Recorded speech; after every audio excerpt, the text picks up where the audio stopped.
Friends, ఈరోజు మన స్వప్న స్వగృహ కిచెన్లో మరొక సరికొత్త వంటతో మీ ముందుకు వచ్చాను. అదే పరవన్నం అండి. అమ్మవారికి మహాప్రీతికరమైన పరవన్నం చేయబోతున్నాను. అది ఎలాగో ఇప్పుడు నేను మీకు చూపించబోతున్నాను. దానికోసం 1 గ్లాస్ రైస్ తీసుకున్నానండి. మనం తినే క్వాంటిటీని బట్టి రైస్ తీసుకోవాలండి, ఇంతే అనేం లేదు. నేను ఇందులో ఫుల్ గ్లాస్ కూడా కాదు, హాఫ్ గ్లాస్ తీసుకుంటున్నాను. చూడండి, హాఫ్ గ్లాస్ రైస్ తీసుకొని తర్వాత ఏ గ్లాస్ అయితే రైస్ తీసుకున్నామో ఈక్వల్గా బెల్లం పరమాన్నం అండి. బెల్లం తీసుకోవాలి. చాలా టేస్టీగా ఉండి అమ్మవారికి బాగా ప్రీతికరమైనటువంటి నైవేద్యం అండి ఇది. ఎంతమందికి తెలుసు ఇట్లా చేసుకోవటం నాకు కామెంట్ బాక్స్లో కామెంట్ పెట్టండి. చూడండి, ఇంత బియ్యం ఎంత తీసుకున్నామో బెల్లం అంత తీసుకోవాలి. సో 1 గ్లాస్ రైస్ తీసుకొని బెల్లం పక్కకు పెట్టేసుకుంటున్నాను. ఇప్పుడు ముందుగా బియ్యాన్ని కడుక్కోవాలి. తర్వాత పాలు, డ్రై ఫ్రూట్స్ ఏవైనా వేసుకోవచ్చండి, మన ఇష్టం. మన ఇంట్లో ఏవైతే అవైలబుల్గా ఉంటాయో అవి వేసుకోవచ్చు. ఇలాచి, నెయ్యి. తర్వాత బియ్యాన్ని శుభ్రంగా ఒక్కసారి కడుక్కోవాలండి. ఎక్కువ కడగద్దు, నైవేద్యానికి వండే బియ్యాన్ని ఎక్కువసార్లు కడగద్దండి. ఎవరైతే మొదటిసారి నా వీడియో చూస్తున్నారో నా వీడియోకి ఒక లైక్, షేర్ అండ్ సబ్స్క్రైబ్ చేసి చూడండి. ఇప్పుడు 1 గ్లాసు రైస్ తీసుకున్నాం కదా, 2 గ్లాసులన్నర వాటర్ తీసుకోవాలి. నేను అందాక కొలతతో పెడుతున్నాను, కొలతతో కూడా చూపిస్తున్నాను. ఇది చూడండి, ఇక్కడ దాకా వచ్చేటట్టు. ఎందుకంటే అన్నం అనేది మెత్తగా ఉడకాలి కాబట్టి 2.5 గ్లాస్ వాటర్ వేయాలి. సో ఇప్పుడు దీన్ని స్టవ్ మీద పెట్టేసుకుందాం.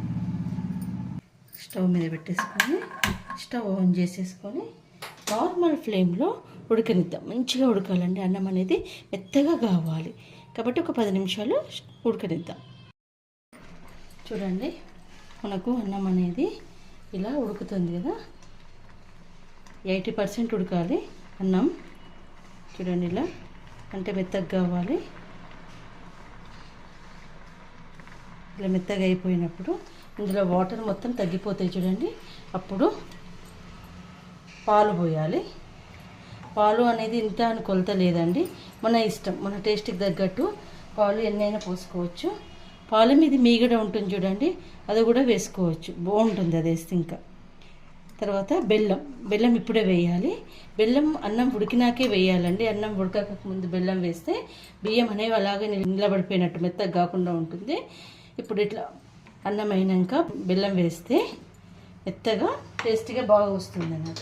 డ్రై ఫ్రూట్స్ అనేవి తర్వాత వేపి వేసుకోవాలి.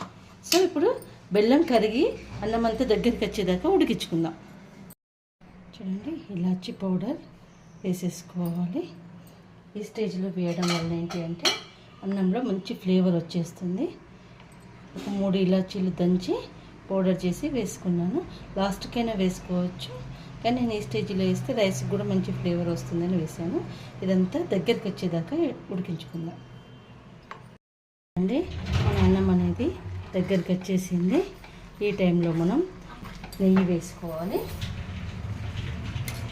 మీకు ఎంతమందికి పరమాన్నం ఇట్లా చేసుకుంటారండి, మీదే పద్ధతిలో చేసుకుంటారో కామెంట్ బాక్స్లో కామెంట్ పెట్టండి. నెయ్యి ఎంత వేసుకుంటే అంత టేస్ట్ ఉంటుందండి పరమాన్నానికి. తర్వాత ఇందులో కొబ్బరి ముక్కలు కూడా కట్ చేసి వేసుకోవచ్చు, లేదంటే పచ్చి కొబ్బరి కానీ డ్రై ఫ్రూట్స్ అన్నీ వేసుకోవచ్చు. చూడండి, ఎంత టేస్టీగా స్వీట్గా అవుపిస్తుందో చూస్తుంటేనే. అమ్మవారికి మహాప్రీతికరమైన నైవేద్యాన్ని మనం భక్తితో మనస్ఫూర్తిగా చేస్తే ఆ అమ్మవారు మనకు ప్రసన్నమవుతుందండి. చూడండి, ఇలా చేసినాక నేను డ్రై ఫ్రూట్స్ వేస్తున్నాను. కిస్మిస్, బాదం. నేను వేపలేదండి, పచ్చియే వేస్తున్నాను. వేపుకోవచ్చు, వేపుకోకపోవచ్చు, అది మనం తినే టేస్ట్ని బట్టి. సో నేను వేపకుండా పచ్చియే వేస్తున్నాను. స్టవ్ బంద్ చేసేసుకొని సర్వింగ్ బౌల్లో సర్వ్ చేసుకోవటమే. సో ఇలాంటి సింపుల్ వంటల కోసం మీరు స్వప్న స్వగృహ ఛానల్ని ఫాలో కండి. నేను చేసినట్టే పరమాన్నం చేసి అమ్మవారి కృపకు పాత్రలు కండి. సో ఇలా సింపుల్గా చేసుకునే పరమాన్నాన్ని మీరు కూడా మీ ఇంట్లో చేసుకోండి. Thank you.